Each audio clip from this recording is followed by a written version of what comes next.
Hey, good morning, everybody. It's Hammer. Today is Tuesday, September 9th, 2025. I, of course, am here with your daily mortgage update, the only place on the web where we get together, talk about what's going on with rates and pricing each and every weekday morning. And so glad to have you here. If you're here this morning and you're live, say good morning. Remember, you can join me live each and every weekday morning, 9:30 a.m. Eastern Time. Coming to you back from my desk here at Smoky Mountains, done with my boys' trip, at least for now. So settling back in. Man, I'm a little tired though from coming in late last night. So if you're here this morning, say good morning. If you're watching on the replay, do us a favor. Just give me hashtag replay in the comments. Helps me to figure out why Facebook says I have 400 people that watched and only 7 of you put hashtag replay. So I get the idea of how many people actually watch it live when you do that. So do me a favor, take a minute and do that for me. Today we will be talking about, has this rally hit a wall, right? So that's kind of important. We're gonna go a little bit deeper on that. We're gonna talk about the jobs markdown. Today is the BLS non-farm payroll revisions, annual revisions. It's called the jobs markdown, and we'll talk about what that is, why that matters, why we care, and how much lower could rates go.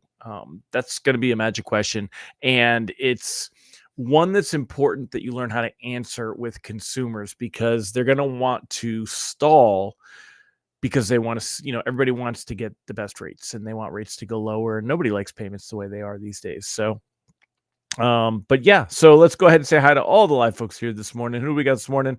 Mike Morano, first one saying hello. Good morning, sir. Great to have you here. Randy Teagle, giddy up, my man. Mallory Foti, Otis, good morning. Mallory, saw your post on Facebook. I'll follow up with you more on that separate though.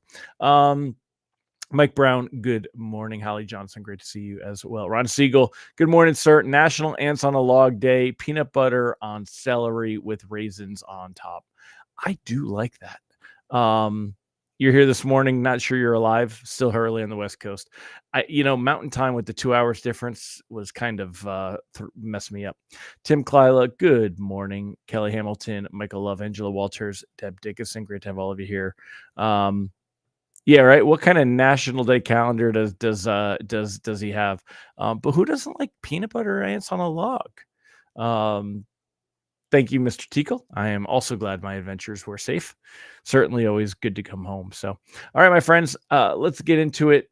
Let's go ahead and let's get started and go into all that good stuff. So let me bring up my screen and I'll share that with you all. All right. So pulling this up, let's go over to the technicals.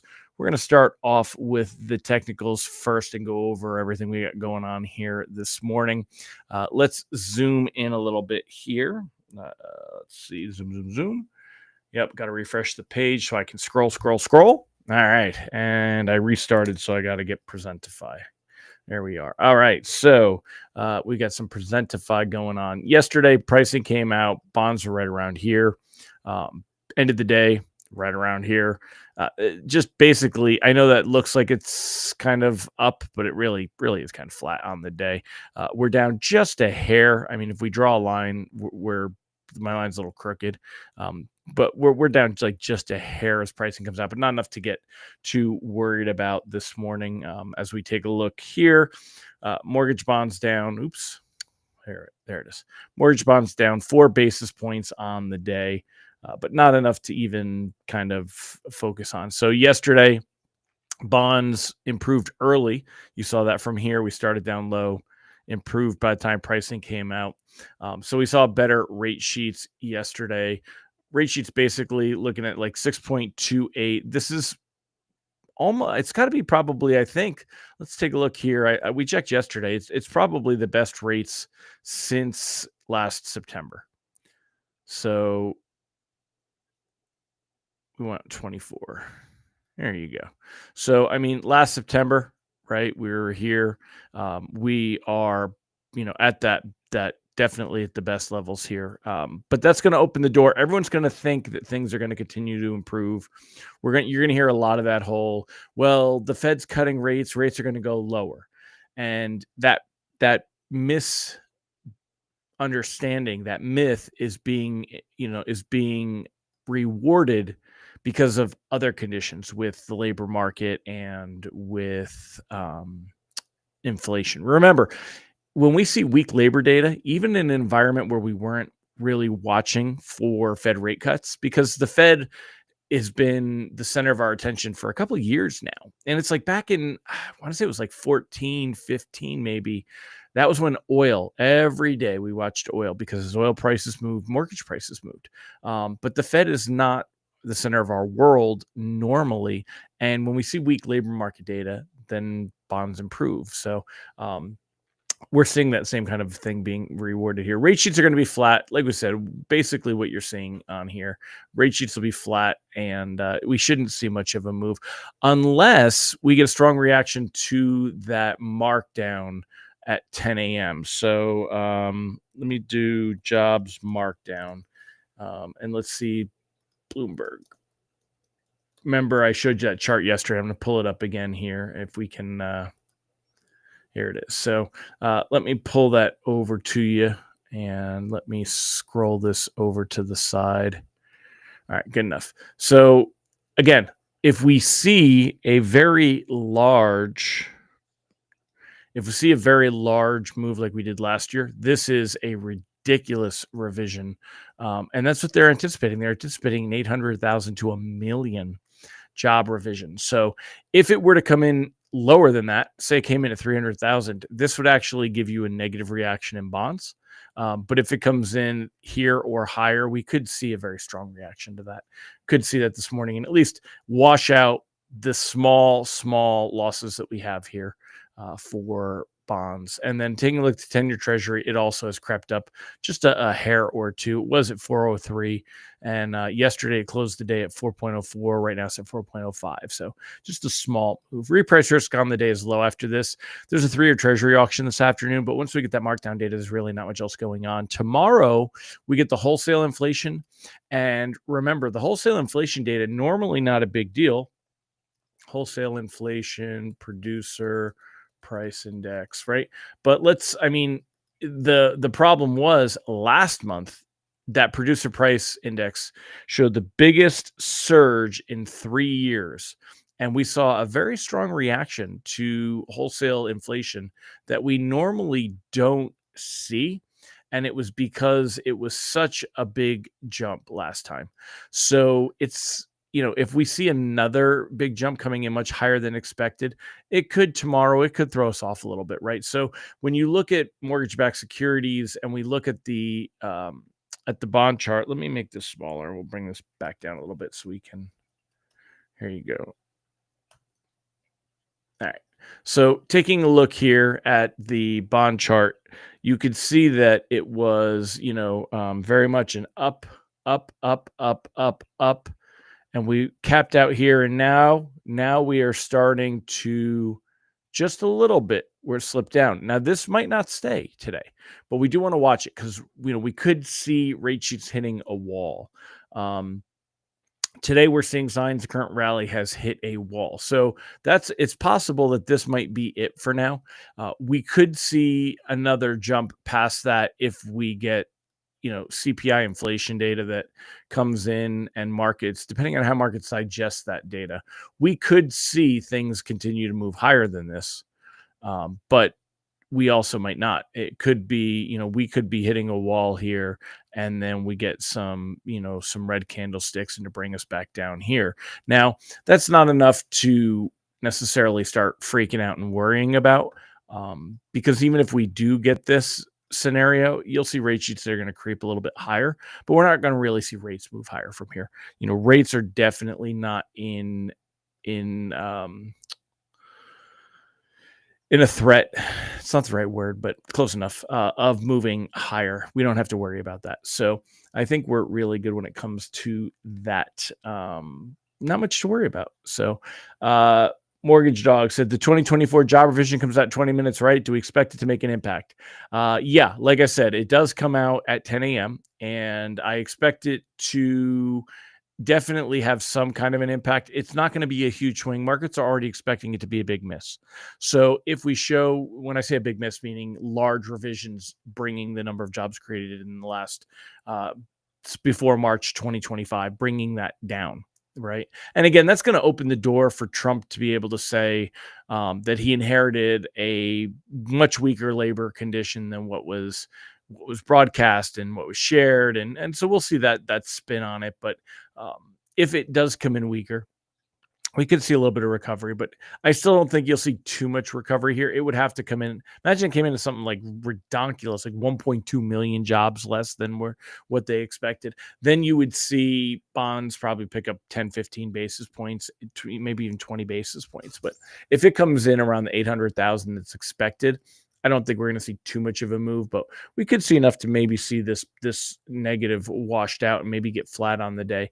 But it does look, we're definitely, these are one of those, hey, it looks like bonds are going to take a breath and kind of recover from here. And again, that's normal. We see everything moves up, then it goes down, and you get some selling and some correction for a couple of days. Then it goes up, then it comes down, then it goes up. And, we see that over and over again. Even here, it went up and it came down from here and went up. These are green candlesticks because they started the day lower and moved higher. So it's green, but it's still a downward trend that went down and took a couple of days. So, but the reality is the spreads between the 10-year and mortgage-backed securities are better than they were a year ago. And that's why we're seeing rates that are just about maybe an eighth higher when you use Mortgage News Daily as a reference point. They're about an eighth of a point. We're at 6.25. Back then they were at 6.125.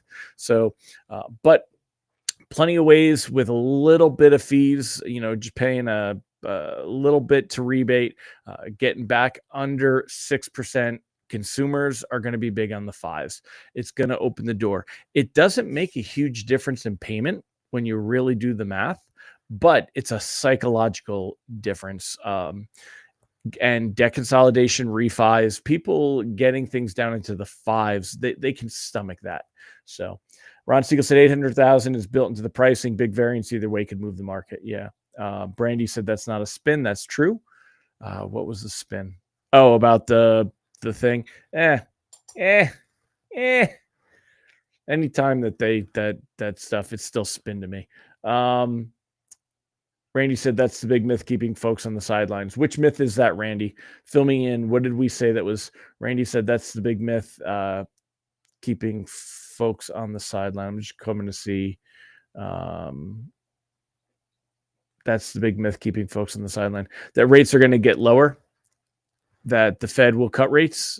Either way. But taking a look. Speaking of the Fed, let's take a look here. And yeah, exactly. Ron said, am I the only one who is tired of hearing politicians on both sides talk about what they inherited? Exactly. But what's funny to me is it's almost like the quarterback. It really is. It's so funny. They get all the credit and all the blame. So, but let me pull this up. Why is this? Let me refresh this because it's very large. Come on. Load. Wow, something's up with this morning. There it goes. Okay. So taking a look here, we've seen, remember, this was about 12% yesterday. It's down to about 10%. Very small pullback for the idea that we'll see a half point rate cut. Ron and Mike Morano, do y'all still think that we will get that half point cut in a week? I don't. I do not think we will see a half point cut. I think we'll see a quarter point cut, which is, I think they need to start small. They don't want to make big moves. So, but October is looking like, again, markets believe that we'll get a quarter point cut September, quarter point cut in October. Markets believe that we will get another quarter point cut in December, and seeing a condition. Now, I could see where they actually have to do a half point cut in December if the labor market were to really. Oh, the myth of lower rates being inevitable. Yeah, exactly. Randy, thank you.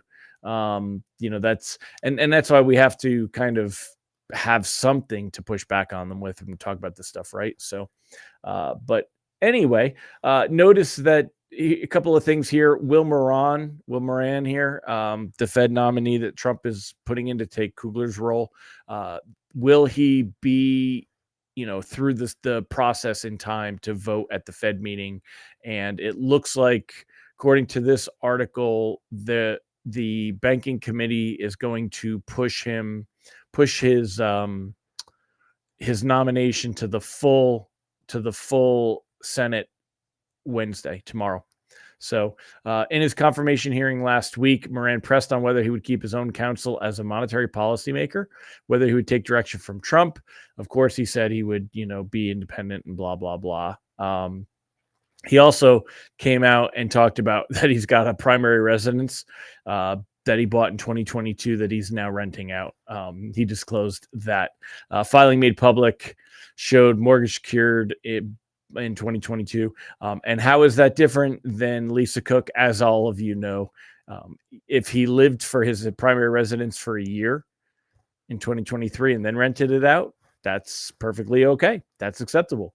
That's not what Lisa Cook did. So, and again, I don't think Lisa Cook, I think that was a witch hunt, but she did do the wrong thing. There's no lying about that. There's no giving up on that. So anyway, there's that part. And like I said, I'm looking for where it talked about that he is, here it is. His nomination to fill a seat in the 7-member full board that opened unexpectedly last month with the resignation of Adriana Kugler is pending before the Senate. A vote over advancing his candidacy to the full Senate is expected on Wednesday. So if they vote on Wednesday to push it to the full Senate, I don't know how long it would take and if he would be in position to vote by the 17th. So anyone, if anyone has any stuff on there, any other Lisa Cook drama? No, they're just they're going through. So she's being investigated by the Department of Justice, and now she's fighting the firing. But technically, Trump has removed her from office for cause, but she's pushed back against it. So we have to see. And as far as the independence, yeah, there's definitely. As y'all know, I call it the Trump Fed virus because he is infiltrating from the inside the Fed, and it puts their mandate at risk. There's a lot of talk about what effect it has outside of the United States. I don't know if that's as much of a concern as anything. So, no, the main headlines this morning, of course, everything to do with the Epstein stuff and Trump, and I'm not going to get into it. That has no effect at all on, mortgage rates and pricing. So, but it's all about the whole birthday book and this whole thing. And, none of that's going to matter for mortgage rates and pricing. Looking at other stuff. Let's see if there's anything good here. 5 things you need to know. Blah. Nope, not this one. Messy family. If you know, who cares? Microsoft deal for AI computing. Who cares? Gold reach another record as investors bet on a wave of Fed rate cuts. So that one kind of catches my attention, but still not much there. Taking a look here on this one. This one was an interesting article as we go over the headlines. Staffing crisis unfolds at BLS with a third of leadership jobs now vacant. They're saying that you can't make these changes that they want to make until they fill positions. There's a hiring freeze until October. And basically they're blaming Doge and early retirements that were, encouraged and all that for leaving the BLS in a position where they're running on a ghost staff, and that they can't make these changes that they're going to need to make. But we'll see. We'll see how that kind of rolls out there. But jobs and CPI are the big ones. Yeah. So Thursday we get the CPI inflation data. How much? I don't think that we have to worry about that as much as we normally would. Normally, I would be looking at locking some loans heading into that. I'm not necessarily concerned about that this time around. Again, we want to definitely keep an eye on the fact that bonds are here right now, and in just a few minutes, we'll see if they kind of get a little bit of a boost. If they do, it'll only be into positive territory, 5 or 6 basis points, not enough to really improve rate sheets as they're coming out. And then I think even if we improve through the end of the day and this rally hasn't lost steam, it's going to be the wholesale and consumer inflation data Wednesday, Thursday, the 1-2 punch. Wholesale data, unless it's another shocking report, not going to be a big mover. But we did see it last month move things. And then, of course, Thursday's CPI data will be the big one. And then everything's all bets off until we get to the 17th and we see where things are at there. I'm sure we will get an article from Nick Timiraos talking about the chance of a 50 basis point cut if it's something that is definitely on the table. And right now, markets believe It's a possibility, but it's an outlier. If it were something that was much more on the table, we will see an article about it by Tim Ross next week. You'll see it on Monday or Tuesday. We'll see an article from Tim Ross. So don't necessarily worry about that. Ron said I'll be floating now and then locking into the PPI and CPI. Yeah, are you locking into the PPI and CPI, Ron? Ron said he is locking into the PPI. Again, that's tomorrow. The CPI is Thursday. If you got loans closing near term, if they're close to being ready to close in the next couple weeks, I could see locking it because these are some really, really nice rate sheets, and you don't necessarily need to take undue risks, right? When you're at 6.25 compared to where we were at a month ago, which was 6.75. So we've seen rates improve. If we pull this in just a little tighter, we've seen rates improve. I mean, here we were July 18th, and this is September 9th. So let's go to July 9th, and we'll say 2 months ago, rather, we were at 6.75. So there's a big change on that one. Good morning, James Mahan. Good to see you, sir.